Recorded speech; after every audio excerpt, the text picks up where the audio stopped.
Boa noite, meus irmãos, a paz do Senhor Jesus. Seja bem-vindo, seja bem-vinda a mais um culto online. Nós estamos transmitindo simultaneamente aqui pelo YouTube, nessa câmera aqui, e pelo Instagram, aqui nessa câmera, nessa outra câmera. Eu peço que você escreva o seu nome aqui nos comentários, o seu pedido de oração. Escreva o lugar de onde você está falando. Escreva isso primeiramente. O seu nome e o lugar de onde você está falando. Por exemplo, o Antônio está nos acompanhando lá de Quixeramobim, no Ceará. Glória a Deus, seja bem-vindo. Boa noite, Antônio. Aqui no Instagram também você pode escrever o seu nome e o lugar de onde você me acompanha, tá bom? É bom que muitas pessoas vão ver aí que nós formamos uma grande corrente de oração para a glória de Deus. Nós temos alcançado muitas pessoas em vários lugares do Brasil e também de outros países. É muito bom saber que de vez em quando aparecem aqui outras pessoas de outros países, de outras nações, acompanhando o Minuto com Deus. Aqui, ó, já apareceu aqui a Lu Oliveira, lá da Austrália. Tá vendo?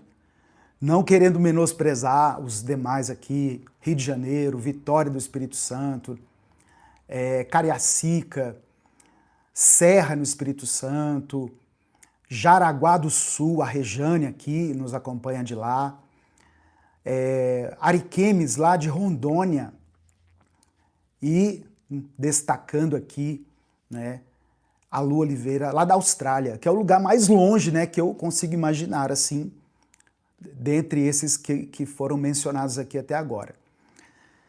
Irmãos,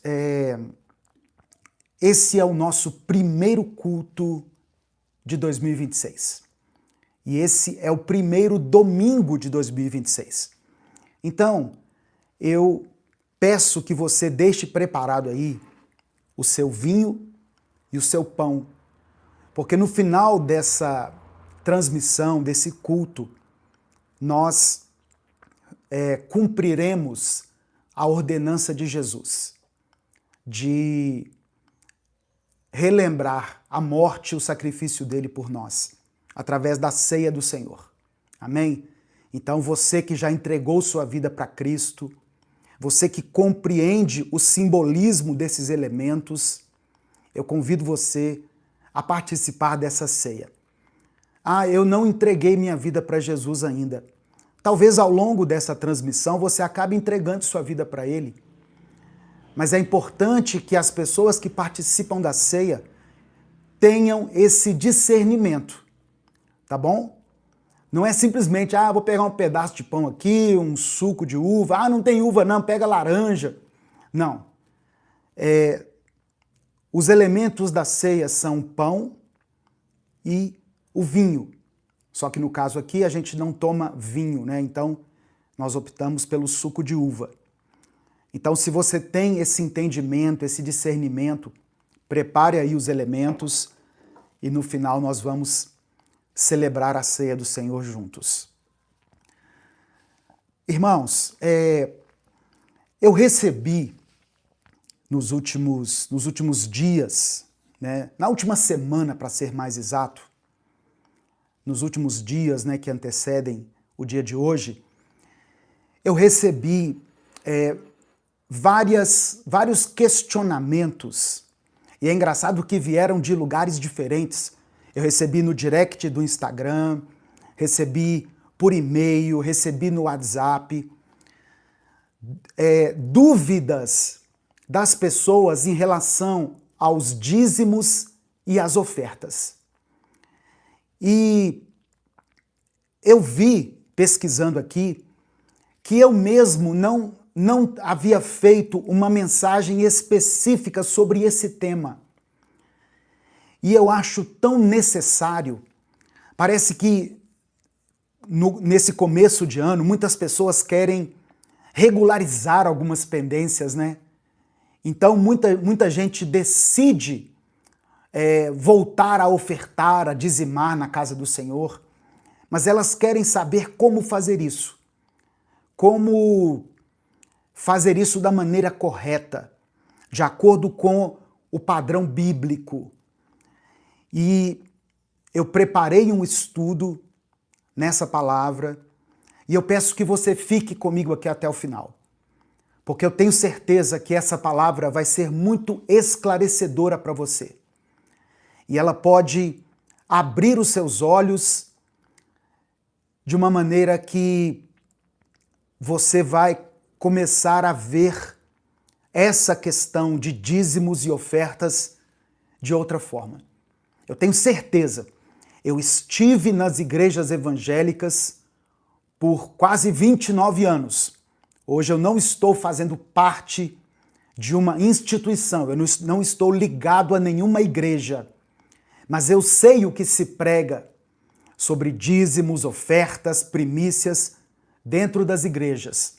E por isso, eu acho muito pertinente trazer essa palavra aqui. Antes de tudo, eu quero agradecer a todas as pessoas que me mandaram felicitações pela passagem do meu aniversário. Para quem não sabe, no dia 1º de janeiro foi o meu aniversário. Diga glória a Deus. O Senhor me permitiu completar mais um ano de vida, né?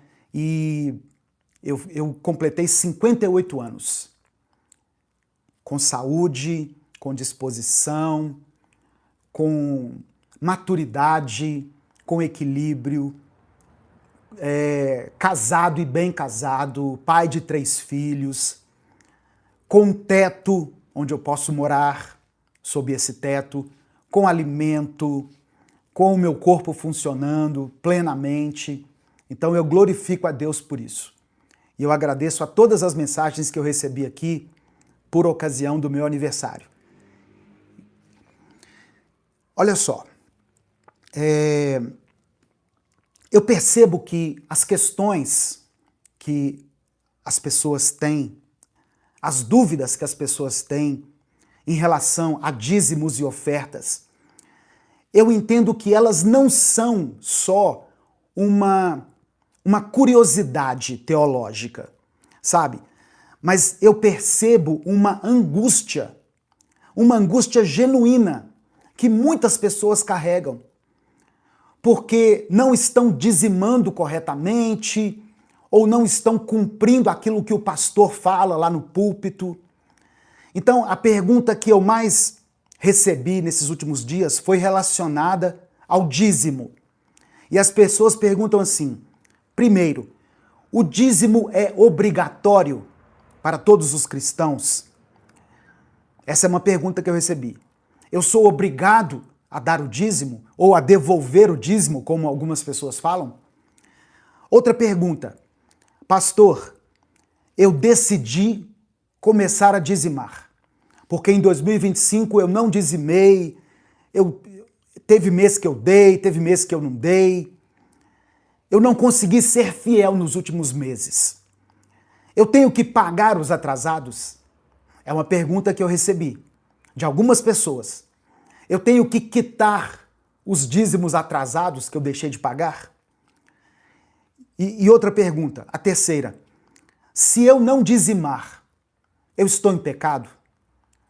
São perguntas que as pessoas me fizeram, tá? Então eu entendi, né? Às vezes a gente não precisa ficar esperando o Espírito Santo descer, né, em forma de pomba e te dar uma revelação.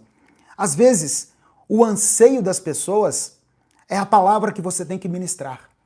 E eu vi que as pessoas têm dúvidas em relação a isso, estão como eu disse aqui, né, com uma angústia genuína pelo fato de não estarem dizimando ou por estarem dizimando de maneira incorreta. Então eu decidi trazer essa palavra aqui e eu peço que você fique até o final, porque essa palavra vai esclarecer muita coisa. Primeiro, irmãos, essas dúvidas, essas questões, elas revelam uma coisa muito profunda. Muitos de nós, como eu, fomos ensinados a relacionar a nossa vida financeira com Deus através do medo, através da culpa, da obrigação. Como assim, pastor? Você já deve ter ouvido isso em alguma igreja. Quando você dá o dízimo, você repreende o devorador. Ou seja, se você não devolver o dízimo, você está abrindo uma brecha para o devorador aí na sua vida. Eu tenho certeza que você já ouviu algo, se não foi com essas palavras, foi nesse sentido. E isso faz com que as pessoas que não conseguem dizimar se sintam culpadas por isso. E outra coisa, quando as pessoas escutam isso, elas se sentem na obrigação de dar o dízimo, de fazer uma oferta. Então, essa oferta e esse dízimo são dados à igreja, né? E exclusivamente à igreja, eu vou falar disso também, são dados por obrigação e não por gratidão. É uma forma que eles usaram de aprisionar as pessoas. Eu vou falar sobre isso hoje. Isso aqui precisa ser esclarecido, isso aqui é muito importante. Eu peço que você fique aqui, em nome de Jesus, fique aqui comigo nessa transmissão e peça ao Espírito Santo para falar com você, para ministrar ao seu coração. Eu quero explanar esse assunto aqui à luz das Escrituras. Eu estou aqui com duas versões. Ó. Essa aqui é a Nova Tradução na Linguagem de Hoje. Essa aqui é a Bíblia A Mensagem. E tem a NVI aberta aqui no meu computador, diante de mim. Então eu quero explanar esse assunto à luz das Escrituras e à luz do bom senso, que é importante. Porque Deus nos deu inteligência e discernimento para que nós compreendamos a palavra dele dentro de um contexto correto. Amém? Então, nós vamos primeiro examinar o que a Bíblia realmente diz sobre dízimos e ofertas. O que mudou com a vinda de Jesus e como, e como nós devemos, de fato, contribuir para a obra de Deus, no contexto da nova aliança. A obra de Deus. A compreensão, irmãos, cristã sobre o dinheiro e sobre a contribuição financeira, muitas vezes fica presa lá no Antigo Testamento. Presa a conceitos do Antigo Testamento que não refletem a liberdade que foi trazida por Cristo. O dízimo, originalmente uma doutrina do judaísmo e da lei de Moisés, esse dízimo tinha finalidades específicas e que estão bem fundamentadas nas Escrituras. Quais que eram essas finalidades?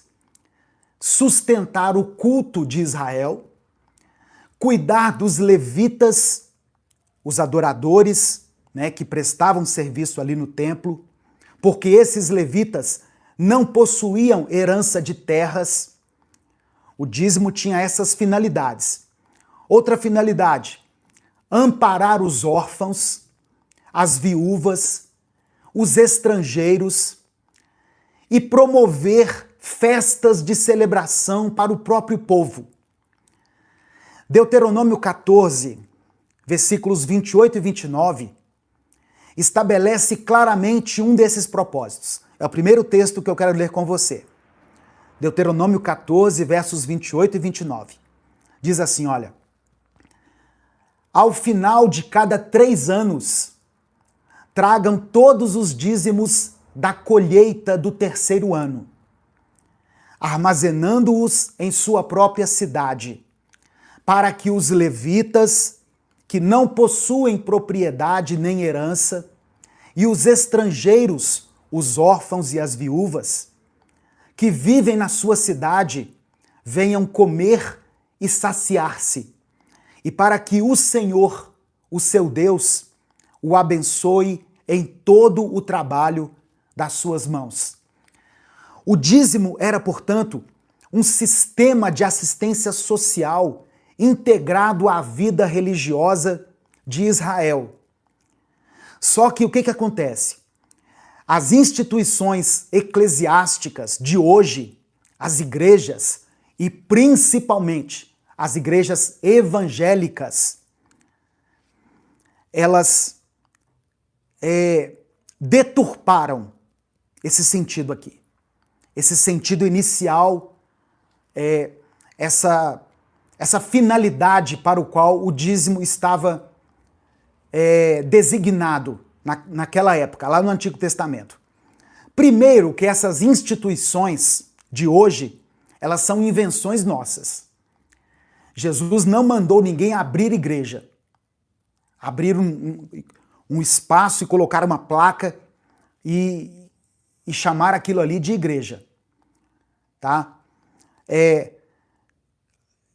As igrejas são necessárias pelo seguinte fato: elas são uma maneira que nós, na sociedade atual, criamos para nos organizar e cooperar com a missão de Jesus no mundo.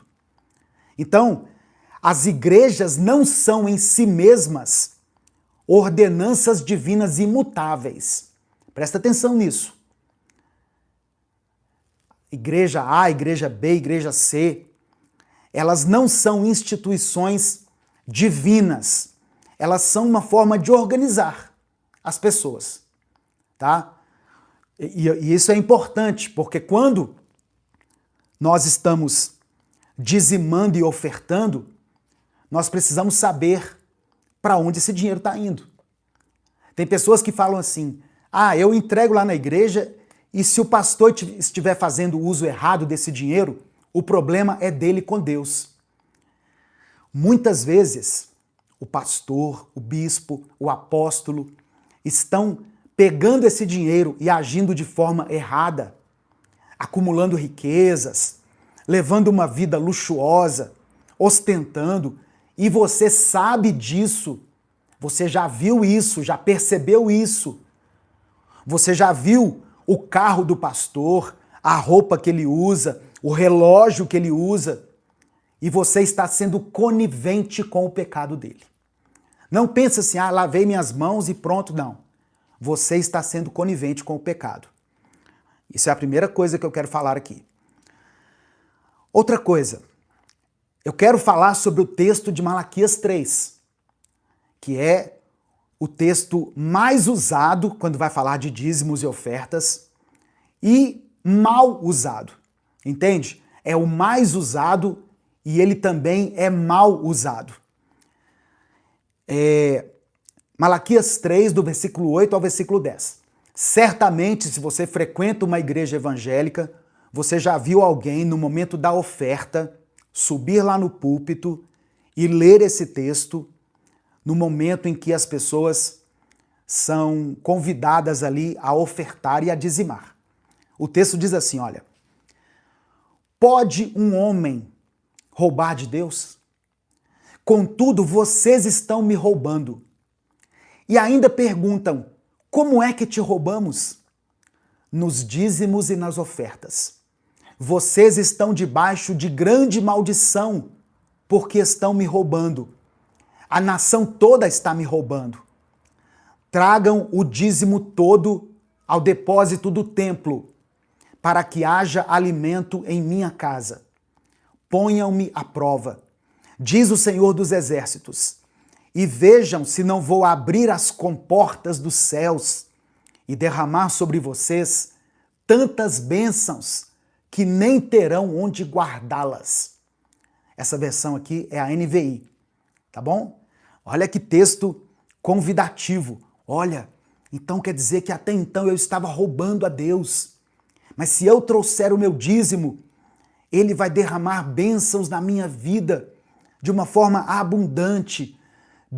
Tantas bênçãos que eu nem terei lugar de guardá-las. As pessoas usam esse texto. E esse texto aqui, irmãos, ele tem sido usado para constranger as pessoas a darem o dízimo. E ele é frequentemente acompanhado de ameaças veladas sobre maldições financeiras e promessas de prosperidade garantida. É como se a pessoa que desse o dízimo estivesse livre de qualquer maldição, de qualquer problema, de qualquer enfermidade.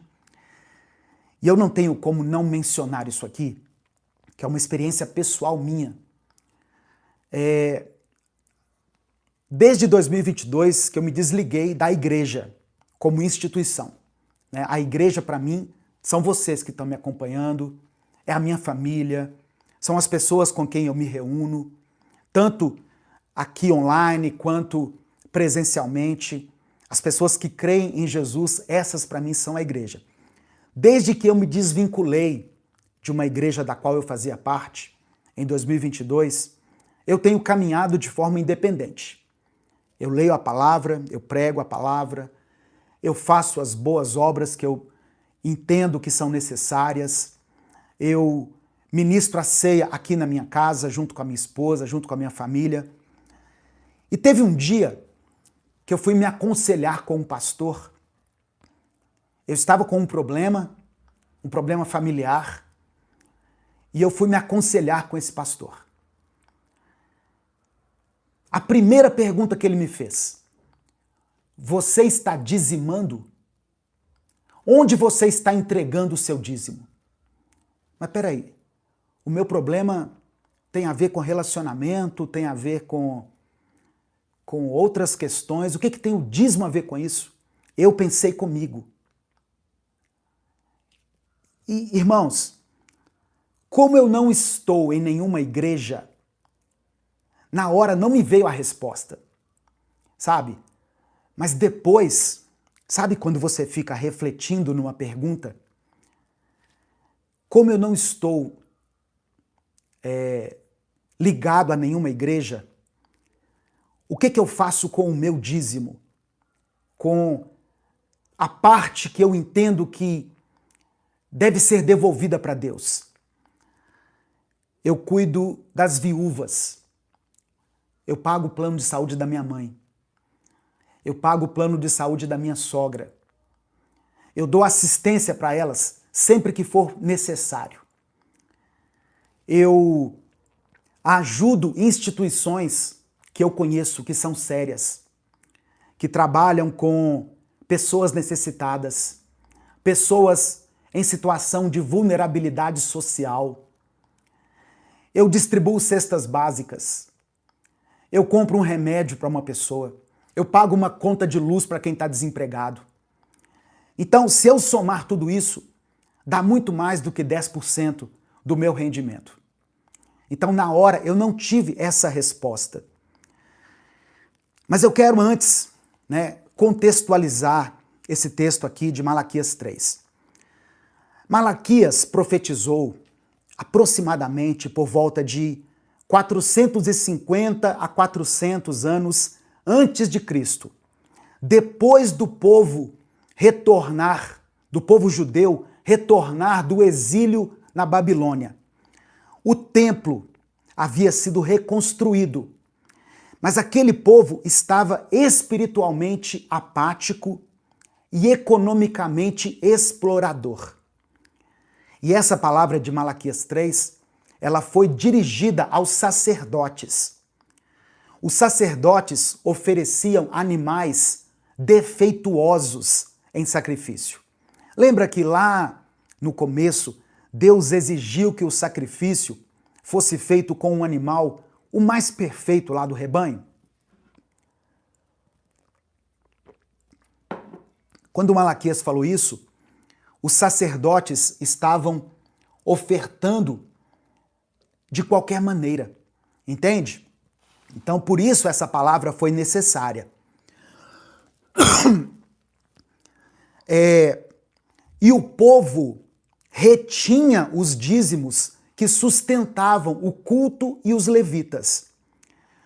O depósito no templo que é mencionado não é uma metáfora para os cofres das igrejas de hoje. esse templo era literalmente, esse depósito era literalmente o depósito do templo de Jerusalém, onde os produtos agrícolas, quais produtos? Grãos, azeite, vinho, esses produtos eram armazenados para sustentar os levitas e para suprir as necessidades dos pobres. Neemias, no capítulo 13, do verso 10 ao 12, descreve essa mesma situação. Olha o que ele fala. Descobri também que não tinham sido dadas aos levitas as partes que lhes cabiam, e que todos os levitas e cantores responsáveis pelo culto tinham voltado para suas próprias terras. Por isso, repreendi os oficiais e lhes perguntei: por que a casa de Deus está abandonada? Então convoquei os levitas e os cantores e os coloquei de volta em seus postos. Todo o Judá trouxe os dízimos do trigo, do vinho novo e do azeite aos depósitos. Então, o problema não era simplesmente a falta do dízimo. O problema aqui em Malaquias era a injustiça social e a negligência para com os servos de Deus e os necessitados. Os profetas de Israel sempre conectaram essa adoração autêntica com a justiça.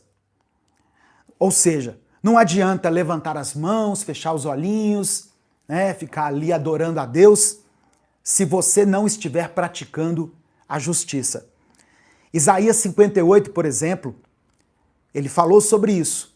Uma prática espiritual que é o jejum, mas que deve estar ligada a ações de bondade, de justiça. Versículos 6 e 7 de Isaías 58. O jejum que desejo não é este. O jejum que desejo não é este. Soltar as correntes da injustiça, desatar as cordas do jugo, pôr em liberdade os oprimidos e romper todo o jugo? Não é partilhar sua comida com o faminto, abrigar o pobre desamparado, vestir o nu que você encontrou e não recusar ajuda ao próximo? Então, eu vou responder sobre o dízimo. Fica aqui que eu vou te falar. Mas eu preciso contextualizar, tá bom?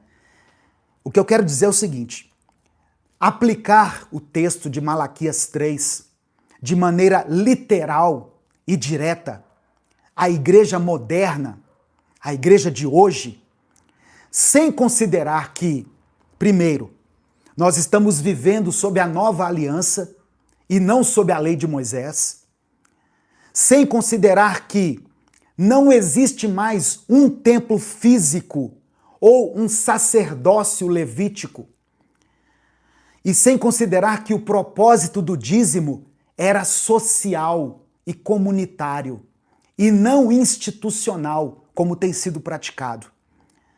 Fazer isso, aplicar o texto de Malaquias 3 de forma literal, é distorcer e usar a palavra de Deus como ferramenta de manipulação financeira. Acho que eu estou me empolgando aqui e minha garganta está secando. Então tenham paciência comigo. Presta atenção. Você faz parte de uma igreja local, uma comunidade local? Glória a Deus, maravilha. Contribuir com essa igreja local que você frequenta, é legítimo e é necessário. Quando você acredita genuinamente no trabalho que essa igreja realiza. Só que o Evangelho nos ensina que não existe um templo feito de pedras, de tijolos, ou um depósito do templo, um depósito físico para onde o dinheiro deve obrigatoriamente fluir. Jesus declarou para a mulher samaritana, lá em João capítulo 4, o seguinte: creia em mim, mulher. Está próxima a hora em que vocês não adorarão o Pai, nem neste monte, nem em Jerusalém. No entanto, está chegando a hora, e de fato já chegou, em que os verdadeiros adoradores adorarão o Pai em espírito e em verdade. São estes os adoradores que o Pai procura. Deus é espírito, e é necessário que os seus adoradores o adorem em espírito e em verdade. O apóstolo Pedro reforça essa realidade na sua primeira carta, no capítulo 2, versículos 4 e 5. À medida que se aproximam dele, de Jesus, a pedra viva, rejeitada pelos homens, mas escolhida por Deus e preciosa para ele, vocês também estão sendo utilizados como pedras vivas na edificação de uma casa espiritual para serem sacerdócio santo, oferecendo sacrifícios espirituais aceitáveis a Deus por meio de Jesus Cristo. Ou seja, o templo agora somos nós, as pedras vivas que Pedro fala aqui. Portanto, sustentar a obra de Deus significa, primeiramente, ou primordialmente, prioritariamente, cuidar das pessoas e abençoar o próximo. Seja através de uma estrutura comunitária ou diretamente a quem precisa. Esse negócio que o dinheiro tem que passar pela igreja para ser uma bênção, para ser abençoado, é mentira. Você pode separar a sua parte, o seu dízimo, a sua oferta, a sua primícia, algum valor que Deus colocar no seu coração e entregar diretamente para alguém que está precisando. E eu tenho feito isso. A contribuição não deve ser uma mensalidade de clube, sabe? Para manter privilégios eclesiásticos. E não deve ser uma taxa para financiar o luxo de representantes religiosos. Porque, infelizmente, na maioria das igrejas, o que tem sido feito é isso. As pessoas distorcem a palavra, o contexto da palavra, e constrangem as pessoas de uma forma que elas se sintam obrigadas a dar ali o seu dízimo, a sua oferta, simplesmente para sustentar um império, para criar uma mega corporação, né? E os templos vão se tornando cada vez maiores. Tem igreja que se reúne em estádio, né, em ginásio, de tão grande que ficou. Eu tive uma experiência, uma pessoa compartilhou comigo, uma pessoa que faz parte de uma igreja que, eu não vou falar onde né, eu já estive em igrejas no Brasil inteiro, mas a pessoa falou que um dia o pastor subiu no púlpito e falou assim: irmãos, eu quero agradecer aqui pela generosidade de vocês, porque a igreja está com 1 milhão na conta. E isso é fruto das contribuições de vocês. Amém. Tem 1 milhão na conta? Se ele for bem administrado, glória a Deus por isso. Se for para distribuir entre aqueles que precisam, né, entre aqueles que necessitam. Mas esse irmão estava me contando que um dia chegou para o pastor e falou assim: pastor, tem um irmão lá na minha célula que está desempregado. Eu queria ver se a igreja podia fazer uma cesta básica, uma grande cesta básica para ele, enquanto ele passa por esse momento de transição. Ele está desempregado, ele tem crianças em casa. O pastor, que havia dito que a igreja tem 1 milhão guardado, falou assim: façam vocês da célula uma vaquinha e deem para esse irmão. Porque o dinheiro da igreja nós não podemos mexer. Ele está destinado para outras coisas. Para a reforma do templo, para comprar o lote ao lado. Tá vendo, irmãos, a incoerência? Tiago, capítulo 1, verso 27, define a religião. de uma forma muito clara a verdadeira religião. Tiago escreveu assim, olha, a religião que Deus, o nosso Pai, aceita como pura e imaculada é esta: cuidar dos órfãos e das viúvas em suas dificuldades e não se deixar corromper pelo mundo. O apóstolo Paulo nunca menciona o dízimo como obrigação para os cristãos. Em vez disso, ele fala extensivamente sobre generosidade voluntária, motivada não pela obrigação, mas pelo amor e pela gratidão, não pela lei ou por causa do medo. Em 2 Coríntios, capítulo 9, nos versículos 6 e 7, o apóstolo Paulo estabelece o princípio fundamental da contribuição cristã. Ele diz assim, olha, lembrem-se, aquele que semeia pouco também colherá pouco, e aquele que semeia com fartura também colherá fartamente. Cada um dê conforme determinou em seu coração, não com pesar ou por obrigação, pois Deus ama quem dá com alegria. Presta atenção nesse texto.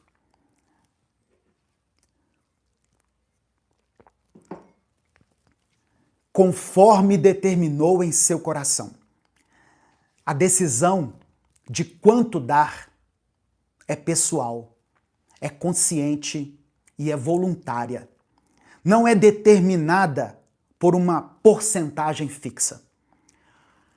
Eu vou dar um exemplo aqui que eu sempre gosto de dar para as pessoas abrirem a mente. Aqueles que defendem a legalidade do dízimo, não, porque tem que dizimar, tem que dar 10% do que você ganha. Isso para mim é muito relativo. Imagine uma pessoa que ganha 20 mil reais, por exemplo. A pessoa ganha 20 mil reais. Ela teria que dar do seu dízimo 2 mil reais, correto? Ok. Só que essa pessoa que ganha 20 mil reais, ela ainda ficou com 18 mil para administrar. 18 mil é uma quantia significativamente suficiente para que a pessoa mantenha ali um padrão de vida, né? Agora imagine uma pessoa que ganha um salário mínimo. O salário mínimo agora foi para 1.618, se eu não estiver enganado. Se eu estiver enganado aqui, alguém me corrija. Imagine uma pessoa que ganha 1.600 reais e tem que cuidar, tem que sustentar uma família. Essa pessoa vai tirar 160 reais do seu rendimento e vai ficar com 1.400 e pouco. É muito pouco. O que ela ganha já é muito pouco. Então não é justo que eu cobre o mesmo rigor daquele que está ganhando assim, que está lá em cima, daquele que está ganhando pouco, que já está na base da pirâmide. E eu falo isso por experiência própria, irmãos. Quantas vezes eu me sentia mal, me sentia culpado, angustiado, porque eu ganhava pouco mais de um salário mínimo. E eu tinha 3 filhos pequenos, eu tinha uma casa para sustentar. E aí eu escutava lá do púlpito que eu era obrigado a dar o dízimo, que se eu não desse, o devorador, o migrador, o cortador, né, iria destruir minhas finanças. Eu vou falar sobre isso daqui a pouco. Mas você entende? Olha o que Paulo escreveu aqui. Cada um dê conforme determinou em seu coração. O Espírito Santo tocou no seu coração para dar 50 reais, é o que você pode dar? Então faça isso. Não, eu recebi um valor muito além do que eu estava esperando, pastor. Recebi 3 vezes mais do que eu estava esperando. O Espírito Santo me incomodou de dar 20% para a obra de Deus. Faça isso, conforme determinou em seu coração. Não é Deus quem vai dizer. É o que está no seu coração. A decisão de dar, ela é pessoal, ela é consciente e ela é voluntária. Ela não pode ser determinada por uma porcentagem fixa. Amém? Uma decisão consciente. Porque não adianta você tirar do seu salário e dizimar na igreja e deixar a sua família passando necessidade. Você dá o dízimo, mas não tem coragem de trocar o tênis do seu filho que está furado. De comprar verdura e fruta para sua casa durante a semana. A família está vivendo na base do arroz, do feijão e do ovo, porque você é dizimista fiel. Todo o dinheiro que passa na sua mão, uma parte dele vai para a igreja. Outra coisa que Paulo fala aqui nesse texto, não com pesar. Então, a contribuição, ela não deve gerar peso emocional, peso de culpa, e não por obrigação. Não deve ser por coação, por manipulação ou por imposição. E ele termina dizendo, Deus ama quem dá com alegria. Então a motivação correta para você dizimar ou ofertar é a alegria de participar da obra de Deus. E Paulo ainda reforça essa liberdade em 2 Coríntios 8, verso 12. Porque se há boa vontade, a oferta é aceitável, de acordo com aquilo que alguém tem, e não de acordo com o que não tem. A viúva, aquela viúva, que foi elogiada por Jesus em Marcos 12, não deu 10%.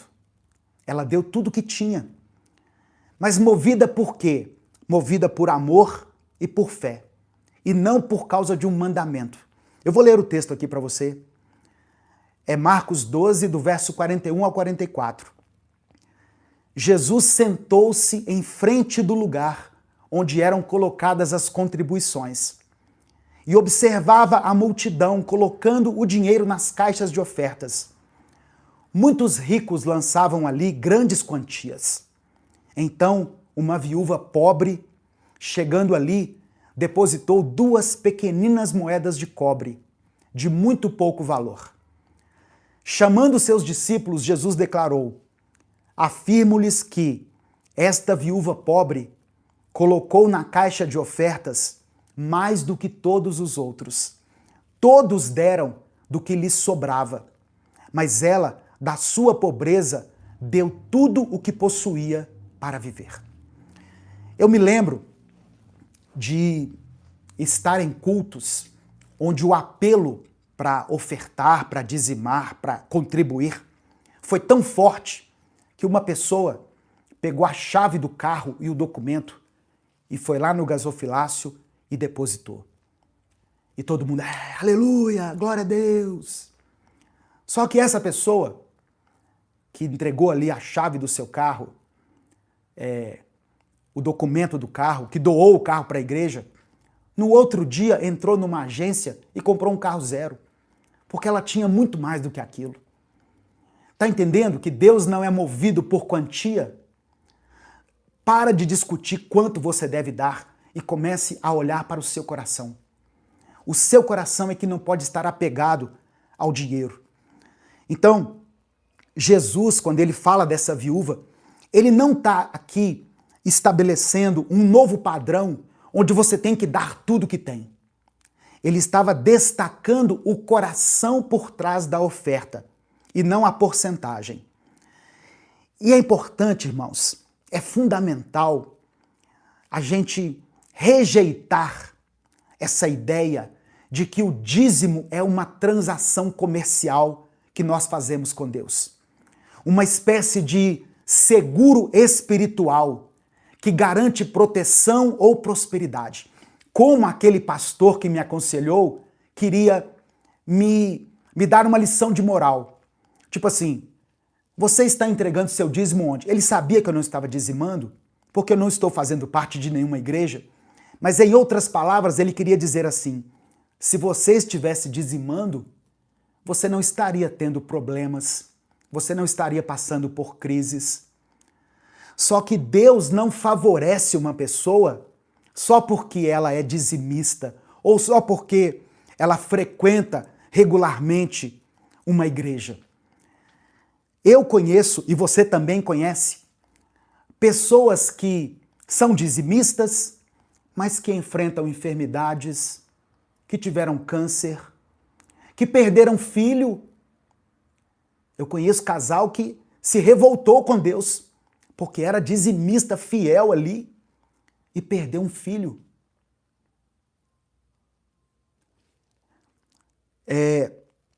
Tem um texto, até anotei aqui, que Jesus diz que Deus faz raiar o sol sobre maus e bons, e ele derrama chuva sobre justos e injustos.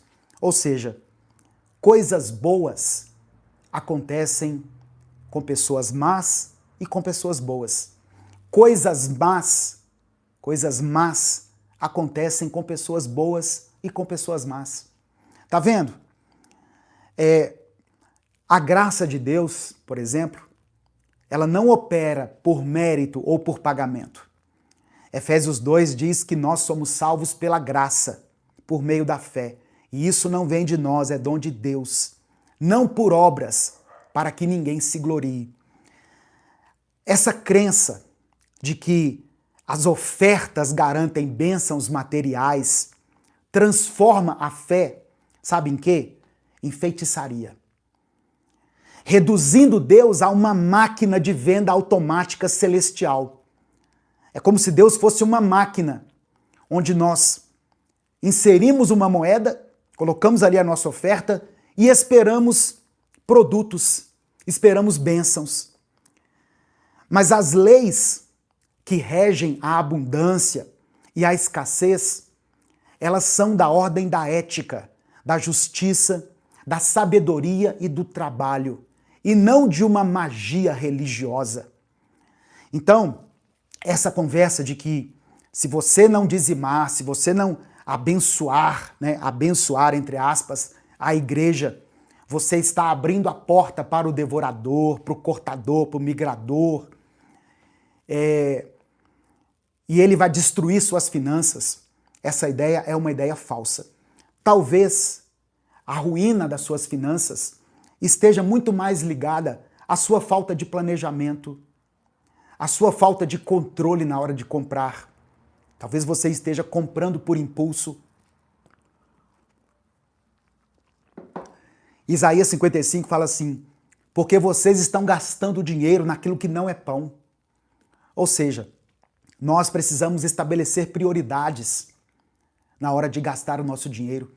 E por isso muitas pessoas estão desequilibradas financeiramente. Não porque não estão dizimando ou não estão ofertando, mas porque elas mesmas não sabem quanto ganham, quanto gastam. Elas não têm um planejamento. Provérbios 10, versículo 4, diz assim: as mãos preguiçosas levam à pobreza, mas as mãos habilidosas trazem riqueza. E Provérbios 21, verso 5 diz assim, olha o planejamento aí, os planos do diligente levam à fartura, mas o apressado sempre acaba na pobreza. Deixa eu ver aqui deixa eu ler aqui um comentário aqui. A Sandra Regina falou assim, ó: se for olhar, quase todas as igrejas têm coisas que fazem que não condiz com a Bíblia. Por isso que muitos se afastam das igrejas. É verdade, Sandra. Deixa eu ler mais um aqui. Obrigado a todas as pessoas que estão nos acompanhando, as pessoas que são membros do canal.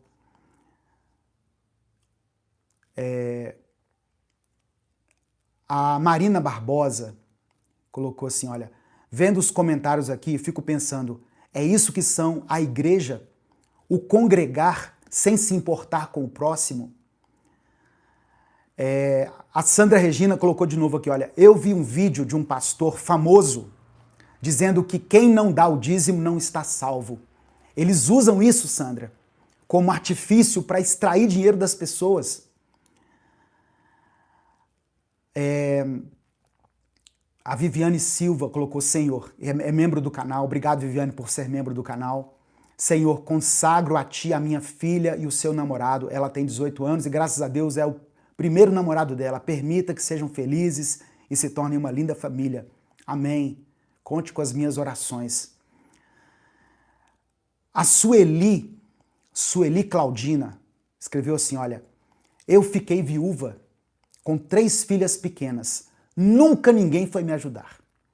Tá vendo? Coisas simples, irmãos, que a igreja deveria fazer, mas não faz. A Ana Cláudia colocou, que Deus abençoe sua vida, uma palavra muito oportuna para aqueles que realmente não conseguem dar os 10%. É isso, Ana Cláudia. É isso que eu sentia. Aquele sentimento, aquele peso de culpa, sabe? Me sentindo o pior dos mortais. Meu Deus, eu não consegui dar os 10% dessa vez. Eu exprimi as minhas finanças. Eu estou fazendo tudo que eu posso, mas eu não conseguia dar o dízimo. E aí eu ficava me sentindo um lixo humano. Enfim, tem muitos comentários aqui. O Antônio colocou assim, conheço uma irmã da igreja, nunca foi ajudada quando precisou, pastor. Infelizmente é isso mesmo, Antônio. As igrejas fazem isso. A Zélia Ferreira tá assim, olha, escreveu assim, glória a Deus, pastor, nunca tirei tanta dúvida do meu coração como o que escutei sobre dízimo. Glória a Deus, aleluia. Irmã Zélia, nós ainda não terminamos. Ainda tem muita coisa que eu quero falar aqui, tá? Eu vou até acelerar aqui para dar tempo de falar tudo. Mas eu quero que essa palavra fique gravada no seu coração, irmãos.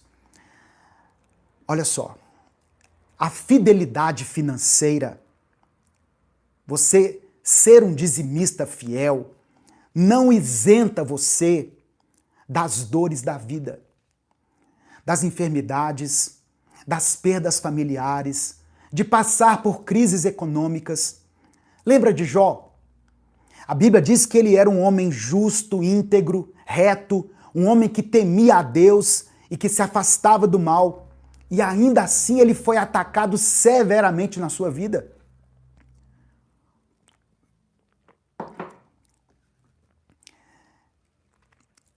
Como eu disse, a ruína financeira, muitas vezes, não é fruto de maldições espirituais ou da ausência do dízimo, mas ela é fruto de desejos descontrolados e nocivos, aliados à falta de planejamento e disciplina. Teve uma vez que eu tive que pegar o meu cartão de crédito e quebrar ele no meio e falar, pronto, eu não compro mais nada no cartão. Vai faltar alguma coisa, eu vou ter que me virar. Talvez, você que está me ouvindo, talvez a sua maldição financeira esteja nesse cartão de crédito aí, que você está pagando só o mínimo e o mínimo, e a sua dívida virou uma bola de neve. E você não entende por que isso está acontecendo. Mas eu estou dando dízimo na igreja e mesmo assim a minha conta não bate. Você precisa controlar a sua vida financeira, primeiramente, para depois você abençoar a obra de Deus. E a obra de Deus, irmãos, presta atenção, a obra de Deus não acontece só ali, nas 4 paredes do templo, não. Tá bom?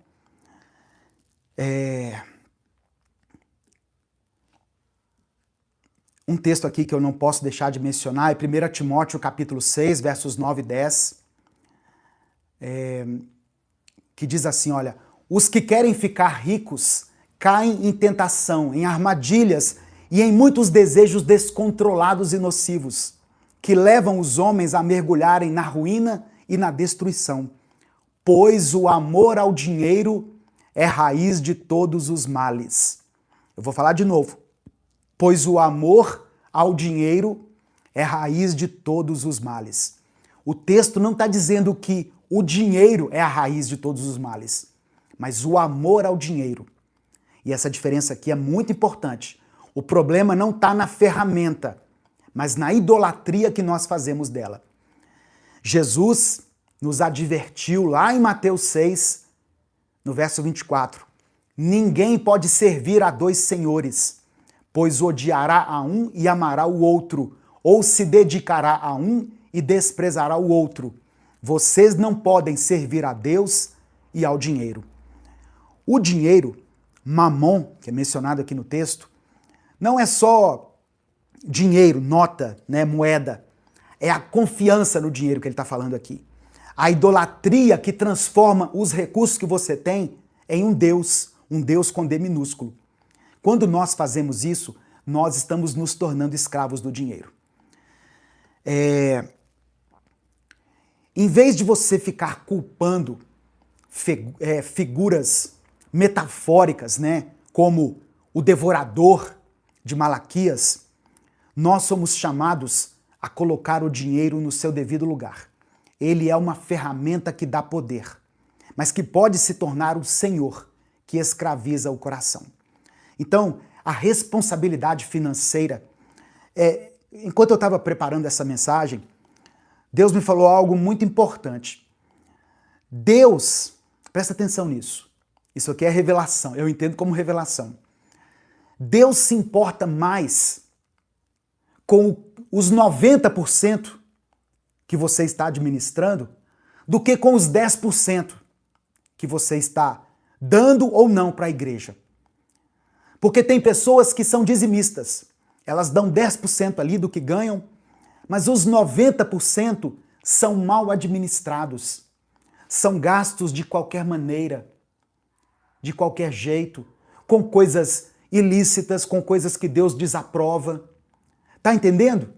Então Deus está mais preocupado com os 90% que estão na sua mão do que com os 10% que ele vai receber. Então, a responsabilidade financeira nossa, ela passa por um planejamento consciente, um trabalho diligente, passa por fugirmos da ganância. Tem gente que quer ganhar muito. Eu sei que muita gente aí jogou na Mega Sena, né, e torceu para sair aqueles números para ela. Isso é ganância. Contentamento com o suficiente. Seja grato com o que você tem. E a nossa responsabilidade financeira passa por generosidade estratégica. Quer um modelo para você seguir? Atos 2, do verso 44 ao 45. Olha só. Todos os que criam mantinham-se unidos e tinham tudo em comum. Vendendo suas propriedades e bens, distribuíam a cada um, conforme a sua necessidade. Se você chegasse naquela época para o apóstolo Pedro, para o apóstolo João, e dissesse assim, batesse no peito e falasse assim, eu sou dizimista fiel, eles iam falar assim, como assim? Você está dando só 10%? Nós estamos dando 100%. Nós estamos trazendo tudo. Quer seguir o padrão bíblico?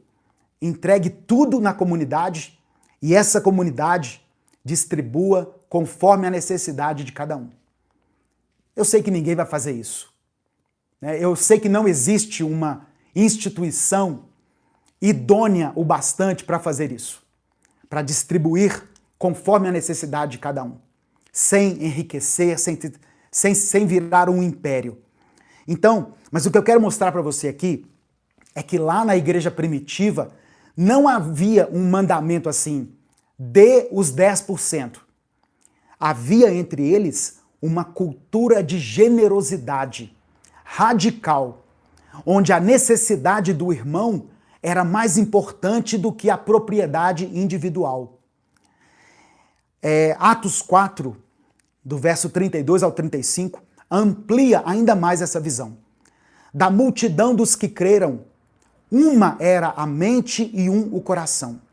Ninguém considerava unicamente sua coisa. Vou ler de novo. Ninguém considerava unicamente sua coisa alguma que possuísse, mas compartilhavam tudo o que tinham. Tá vendo? Ninguém considerava dono de nada. Eles entendiam que Deus era o dono de tudo.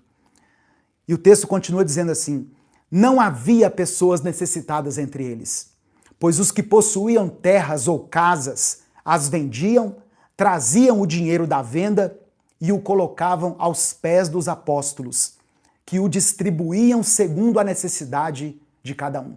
Você não vê aqui apóstolo enriquecendo, mas distribuindo o dinheiro que foi dado de acordo com a necessidade de cada um. O meu comentário do Instagram, ele parou aqui, deixa eu ver se eu ainda estou online. Estou online, sim.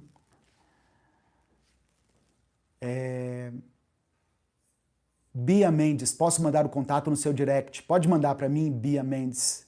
Não vi a conversa toda, mas pode me chamar no direct aqui. Eu respondo na medida do possível, tá bom? Então, irmãos, quando a gente lê aqui o texto de Atos, a gente vê que a meta não era acumular riqueza para a igreja, riqueza institucional, como aquele pastor que eu mencionei, que falou que a igreja está com 1 milhão na conta. Aleluia! A meta era eliminar a necessidade entre os irmãos. O caso de Ananias e Safira, que está lá em Atos 5, frequentemente é mal interpretado. Olha só, lembra de Ananias e Safira? Quando eles viram que estava todo mundo trazendo, vendendo as suas propriedades e trazendo dinheiro, eles venderam uma propriedade que eles tinham, mas trouxeram só uma parte do dinheiro. Eles esconderam que tinham guardado a outra parte. E aí, o apóstolo Pedro chegou e falou para eles assim: não lhe pertencia a terra, ou seja, essa terra não era de vocês, e depois de vendida, o dinheiro não estava em seu poder. O que o levou a pensar em fazer tal coisa? Você não mentiu aos homens, mas sim a Deus. Então, o problema não é que eles entregaram só uma parte. O problema é que eles mentiram. O problema aqui foi a mentira. Porque o dinheiro pertencia a eles. Eles poderiam dar o quanto quisessem. Eles poderiam chegar para os apóstolos e falar assim: olha, nós vendemos uma propriedade, vendemos por 200 mil reais, mas a gente está com uma demanda aqui que nós vamos precisar usar uma parte desse dinheiro. Mas a outra parte nós estamos entregando aqui, para que seja distribuída aos pobres, segundo a necessidade de cada um. Mas não, eles mentiram, eles fingiram que estavam entregando tudo e guardaram uma parte para eles. Então o pecado de Ananias e Safira não foi não dar o dízimo ou não dar tudo, foi mentir sobre a quantia que eles deram, tentando manipular a percepção da comunidade, porque eles queriam ficar bem com os homens. Então, Pedro afirma de uma forma muito explícita: o dinheiro era deles e eles não eram obrigados a entregá-lo. Assim como hoje você também não é obrigado a nada. A nossa contribuição, ela deve nascer da gratidão e não do medo. Ela deve surgir pelo amor e não pela obrigação. Presta atenção, você que está me ouvindo. A sua contribuição, ela nasce da liberdade em Cristo e não da escravidão da lei de Moisés. Paulo, ele resume isso quando ele escreve para Timóteo, no capítulo 6, do verso 17 ao 19. Ordene aos que são ricos no presente mundo que não sejam arrogantes, nem ponham sua esperança na incerteza da riqueza, mas em Deus, que de tudo nos provê ricamente, para a nossa satisfação. Ordene-lhes que pratiquem o bem, sejam ricos em boas obras, generosos em dar e prontos a repartir. Desta forma, eles acumularão um tesouro para si mesmos, um firme fundamento para a era que há de vir, e assim tomarão posse da verdadeira vida. Então, nós somos chamados a ser ricos em boas obras. estar prontos para repartir o que temos, viver com contentamento, estruturar a nossa vida fora dessa lógica louca do mercado, essa lógica capitalista de acumular bens e riquezas, e operar dentro da lógica do reino de Deus. O reino de Deus não é construído com porcentagens obrigatórias, mas ele é erguido com corações transformados que conseguem enxergar o dinheiro como uma ferramenta de amor, justiça e generosidade. Quando Jesus falou lá em Mateus capítulo 6, busquem em primeiro lugar o reino de Deus e a sua justiça, e todas essas coisas lhes serão acrescentadas, ele não estava estabelecendo uma fórmula mágica de prosperidade. Jesus estava convidando a uma reordenação, a um estabelecimento correto de prioridades, onde o reino e a justiça de Deus, que inclui cuidar dos pobres, ser generoso, viver com integridade e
declare pela fé aqui o seguinte: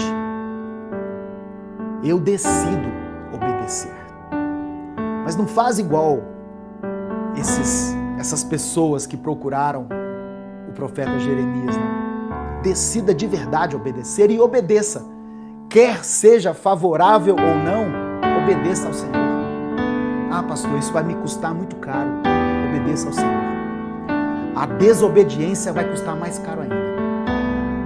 O pecado tem um preço, irmãos. O pecado cobra um preço muito alto.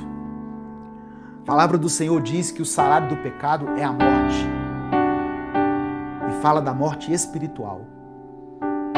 Então, se existe algum aspecto aí da sua vida que você precisa tomar uma decisão, escolha obedecer à direção de Deus, à voz de Deus, o comando de Deus. Ah, eu vou atrás do profeta para falar comigo, eu vou lá no bispo que ele vai me revelar. Amém. Mas se você está indo atrás de uma direção de Deus, siga por essa direção. Deus pode usar, sim, pessoas para falar com você. E talvez essa mensagem esteja falando com muita gente. Você já sabe qual é o caminho certo. Você já sabe. O caminho que vai ao encontro da palavra, dos princípios de Deus, daquilo que Deus estabeleceu. Você já sabe qual é esse caminho. Aquilo que sair fora disso não é a vontade de Deus para a sua vida. É o caminho mais estreito, é o atalho, é a proposta de Satanás para a sua vida. Jesus estava lá no deserto, com fome. O que Satanás falou para ele? Pega essas pedras e transforma em pães. Não é lógico isso? Você não é o filho de Deus? Olha, você é filho de Deus, você tem poder. Você está com fome à toa. Pega essas pedras e transforma em pães. Só que aí Jesus diz para ele: nem só de pão viverá o homem, mas de toda palavra vinda da boca de Deus. Transformar pedras em pães seria muito simples para Jesus fazer isso. Seria muito fácil. Jesus era o Filho de Deus, ele fez milagres muito maiores. Ele ressuscitou pessoas. Ele venceu a morte. Só que esse era um comando que estava vindo de Satanás. Então ele não poderia ser considerado lícito, coerente para Jesus. E por isso Jesus não obedeceu. E diante da obediência de Jesus a Deus e não ao diabo, o que aconteceu? O diabo deu linha, vazou, se afastou. E o texto diz que os anjos vieram e serviram Jesus. A sua obediência a Deus, mesmo diante de um cenário assim desfavorável, vai atrair a bênção do Senhor sobre a sua vida. Amém? A obediência gera bênção. A desobediência gera maldição. Palavra simples, palavra direta, palavra que vai ao encontro, eu sei, de muitas pessoas aqui que estão entrando nessa semana e têm que tomar algumas decisões importantes. Jeremias 42 é um texto que nos desafia a examinar o nosso coração. Nós estamos realmente dispostos a obedecer a Deus? Ou nós só queremos que Ele aprove os nossos planos? Nós estamos buscando segurança no Egito da nossa vida? No dinheiro, nas conexões que nós temos, nos recursos, nas soluções humanas, em vez de confiar no Senhor? Deus não nos chama para o caminho aparentemente mais fácil, mas Ele nos conduz para o caminho da fé, onde Ele é a nossa segurança. Se o Espírito Santo falou com você através dessa palavra, dê o like no vídeo, se inscreva no canal e ative as notificações. Quer assistir a mensagem completa? clica aqui no link que está na descrição do vídeo. Que Deus abençoe a sua vida em nome de Jesus. Durante a nossa vida, durante a nossa trajetória aqui nesse mundo, nós teremos alegria. Nós teremos muitos motivos para nos alegrar. Teremos sim um tempo de dor, de sofrimento, de angústia, de perdas, né? Algumas pessoas que nós amamos, nós vamos nos despedir delas ao longo da vida. Mas nós não podemos deixar de considerar que Deus também nos proporcionou momentos de alegria aqui na terra. Alegria. Alegria de se formar em um curso que você estudou, que você esquentou aí, banco de faculdade durante 4 anos, né? Que você esteve presente em uma sala de aula, fazendo o seu 2º grau durante 3 anos, 4 anos. E aí quando você se forma, alegria, satisfação, alegria por conseguir o primeiro emprego. Como é bom, não é, irmãos? A gente se alegrar pelo primeiro emprego. Eu me lembro do meu primeiro emprego, que alegria. Eu consegui um emprego num banco. Eu fui bancário. Aos 18 anos eu consegui meu primeiro emprego. Que alegria. Alegria quando a gente se casa com a pessoa que a gente ama.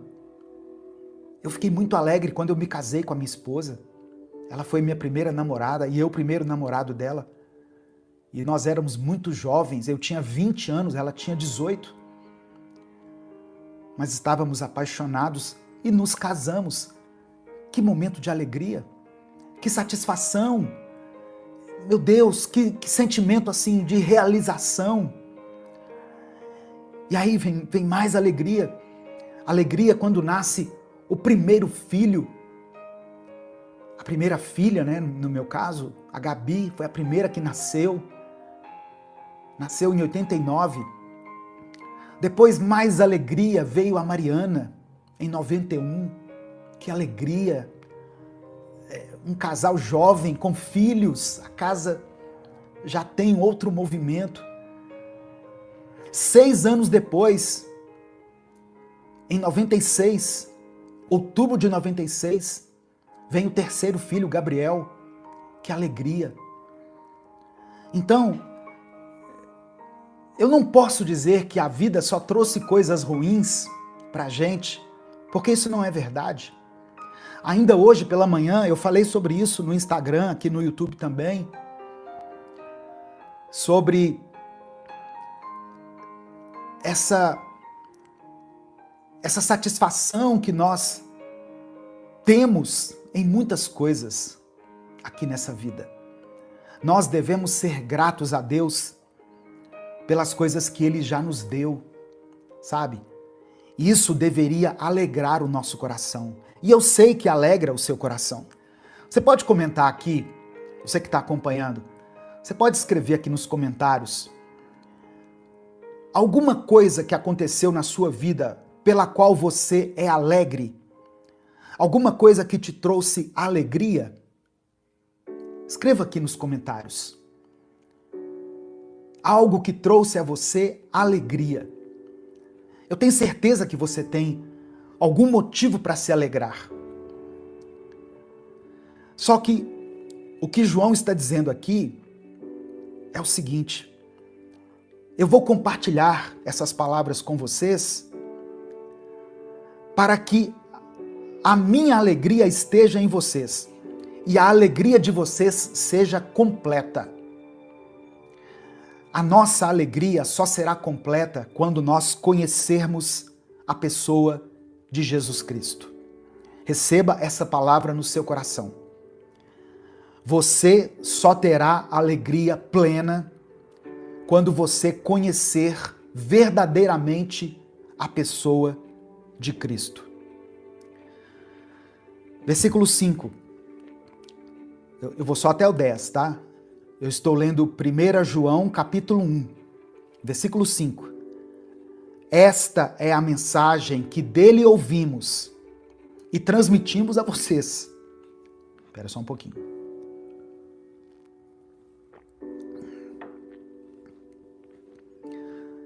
A garganta tem hora que dá uma falhada. Versículo 5. Esta é a mensagem que dele ouvimos e transmitimos a vocês. Deus é luz. Nele não há treva alguma. Aqui já tem uma outra história para contar. João estava falando de Jesus, começa falando, olha, nós vimos ele com os nossos olhos, nós tocamos nele, nós andamos com ele, nós ceamos com ele. Estávamos em vários momentos em que ele operou milagres. E agora João começa a falar o que ele ouviu de Jesus. Esta é a mensagem que dele ouvimos e que agora transmitimos a vocês. Deus é luz. Nele não há treva alguma. Quando o apóstolo João está dizendo que Deus é luz e nele não há treva, João está nos explicando que Deus não compactua com o pecado. Que Deus é santo, Deus é luz e ele não compactua com as trevas. Algumas outras passagens, associadas a essa aqui, eu quero deixar para você.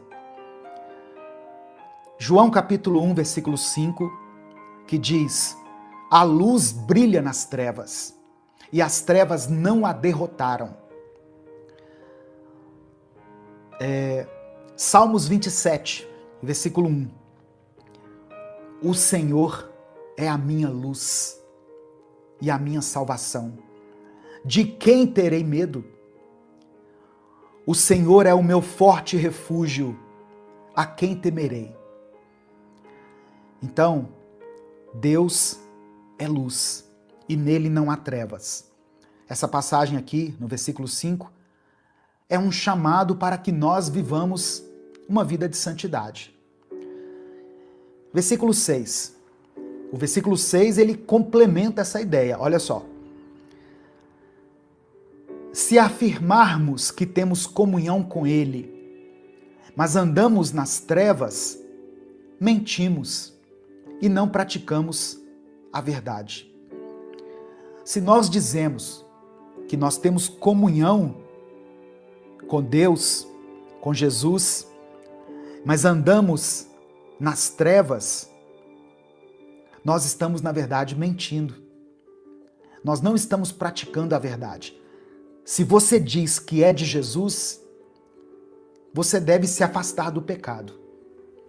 Pastor, quem vai me dizer o que é pecado e o que não é? Leia a Bíblia. Peça ao Espírito Santo para falar com você. Se você tiver dificuldade, acompanhe as mensagens aqui do Minuto com Deus. Todos os dias nós temos uma breve palavra aqui de interpretação das Escrituras, mas você pode também procurar ajuda próxima a você, com pessoas que sejam maduras na fé, pessoas que vão te mostrar passagens bíblicas, que vão ensinar você. Eu sei que existem milhares de igrejas espalhadas por esse Brasil afora, onde você pode aprender, você pode ser discipulado, você pode se batizar, porque nós temos que ter essa preocupação de andar na luz e não nas trevas. Deus não compactua com trevas, irmãos. Eu quero citar ainda João capítulo 3, do verso 19 ao 21, que diz assim, olha: este é o julgamento. A luz veio ao mundo, mas os homens amaram mais as trevas do que a luz, porque as suas obras eram más. Quem pratica o mal odeia a luz e não se aproxima da luz, temendo que as suas obras sejam manifestas, quem está em pecado, muitas vezes não quer se aproximar de Jesus, porque tem medo que as suas obras sejam manifestas. Mas quem pratica a verdade vem para a luz, para que se veja claramente que as suas obras são realizadas por intermédio de Deus. Então, a luz veio ao mundo, só que é interessante que os homens amaram mais as trevas do que a luz, porque as obras humanas são más. Se o Espírito Santo falou com você através dessa palavra, dê o like no vídeo, se inscreva no canal e ative as notificações. Quer assistir a mensagem completa? Clique aqui no link que está na descrição do vídeo. Que Deus abençoe a sua vida em nome de Jesus.